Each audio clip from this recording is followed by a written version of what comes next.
L'échéancier, c'est une pièce fondamentale de tout projet si vous voulez respecter les délais. Voici un procédé pour le construire à partir de la définition de ses livrables.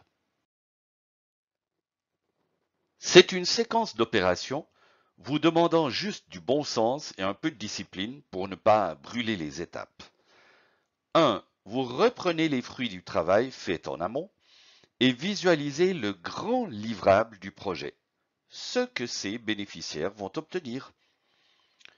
2. Vous décomposez ce grand livrable en une série de plus petits livrables.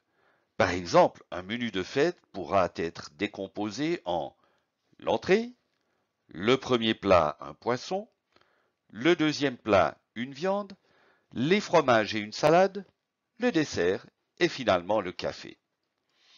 Les livrables ne se font pas tout seuls, donc vous les utilisez pour définir les blocs de travail destinés à les produire.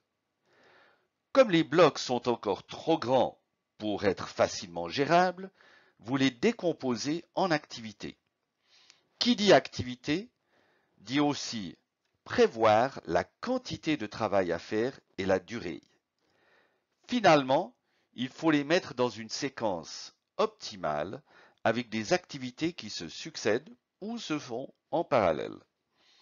Mais il faudra aussi tenir compte des ressources disponibles qui peuvent les raccourcir ou les prolonger. Pour vous faciliter la tâche, sans faire un mauvais jeu de mots, prenons un exemple concret. Votre organisation désire éditer une publication spéciale pour son 20e anniversaire. Ce livrable se décompose en 4 grands morceaux. Ensuite, 2 d'entre eux peuvent encore se décomposer en 2 autres. Cette phase est, disons, très mécanique. Il vous suffit de transformer vos livrables en blocs de travail en y ajoutant le verbe le plus adéquat. Mais parfois, un bloc de travail supplémentaire peut être nécessaire.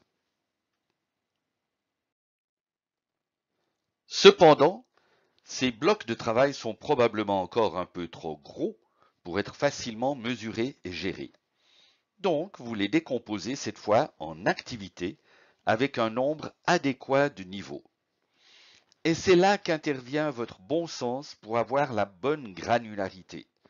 Par exemple, vous n'allez probablement pas diviser l'activité écrire les textes en 1. Écrire l'introduction, 2. Écrire le contenu et 3. Écrire la conclusion. Et vous répétez l'opération pour chaque bloc de travail. À partir de maintenant, vous pourrez abandonner temporairement la structure en arbre et vous concentrer sur la liste des activités. 3 premières estimations sont nécessaires. L'effort requis en heures, jours, semaines ou mois, cet effort vous sera utile pour l'estimation des coûts. 2. Les personnes qui pourront fournir cet effort, car leur disponibilité peut varier considérablement de l'une à l'autre. Ce qui fait que la durée d'une activité peut être bien différente de l'effort requis. Par exemple, votre stagiaire ne peut dédier que 2 heures par jour à la révision des textes. Ou votre équipe de 6 personnes pourrait écrire simultanément les 24 heures prévues en une seule demi-journée. Mais elles ont des dizaines d'autres priorités à équilibrer. Pour construire votre échéancier, commençons par traduire les durées en petits blocs de longueur proportionnelle et réfléchissons à comment les mettre ensemble. Il est très rare qu'une activité soit totalement indépendante des autres. En général, une activité peut avoir un ou plusieurs prédécesseurs ainsi qu'un ou plusieurs successeurs. Ce qui importe dans l'échéancier, c'est les contraintes ou types de liaison entre les activités. Il y en a 4. Le premier type de liaison est le plus commun. la fin d'une activité pour pouvoir commencer la suivante. Par exemple, pouvez-vous cuire un plat avant de l'avoir préparé? Pouvez-vous monter dans l'avion sans avoir acheté un billet? Moins fréquent, ce type de liaison est celui que j'appellerais gain de temps.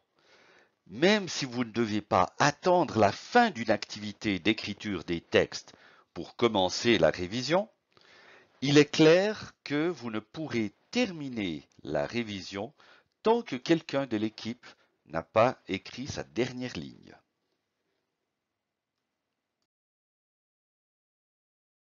Autre type de liaison que j'appellerais aussi gain de temps, celui-ci permet d'exécuter des activités en parallèle non conditionnées à la fin d'une autre, mais à ce qu'une première ait commencé. Dans notre cas, comme vous l'avez vu auparavant, l'activité écrire les textes dépend de la fin de l'activité structurer les textes. Mais si l'activité écrire les textes ne démarre pas comme prévu, pour une raison ou une autre, il ne sera pas possible de démarrer la création des dessins ou les shootings photos, car ces deux activités ont besoin au minimum des premières bribes de texte.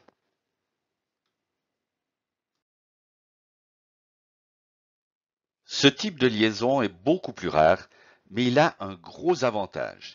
Il permet de ne pas surcharger le début du projet avec des activités dont le résultat ne sera utilisé que bien plus tard.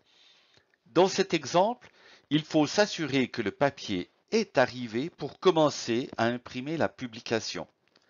Mais laisser la commande et la réception du papier tout au début peut avoir des conséquences non désirables telles que l'encombrement de votre espace pendant plusieurs jours, voire semaines, et devoir payer la facture bien plus vite.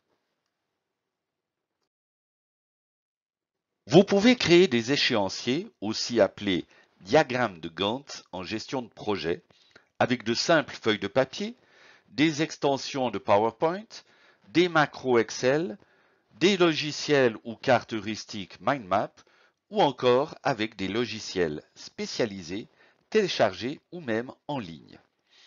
Gantt Project est un logiciel libre qui offre une bonne facilité de manipulation de votre échéancier, réalignant automatiquement les activités en fonction des liaisons avec leurs prédécesseurs.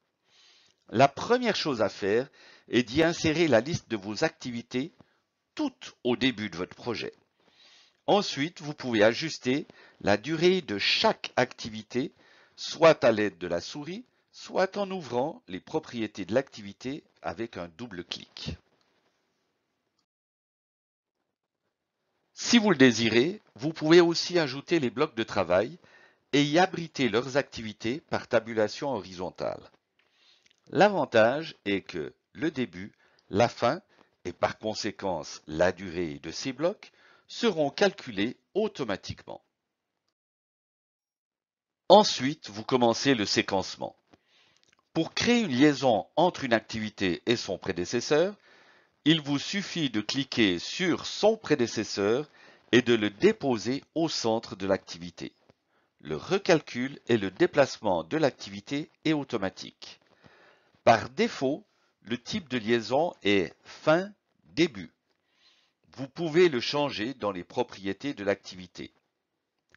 Mais votre diagramme de Gantt n'est pas qu'un outil de présentation. Ce serait peut-être improductif. Il est intéressant de l'utiliser pour allouer vos ressources à chaque activité et d'observer immédiatement les moments de surcharge ou de temps libre. Cependant, le point crucial est le suivi des activités lors du déroulement du projet, vous permettant de prévoir les avances, les retards et de prendre les mesures nécessaires. L'échéancier de votre projet est donc une pièce maîtresse. Mais un échéancier inaltéré, accroché à un mur, jauni par 6 mois ou 2 ans depuis sa conception, est non seulement inutile, mais donne un très mauvais signal sur votre gestion.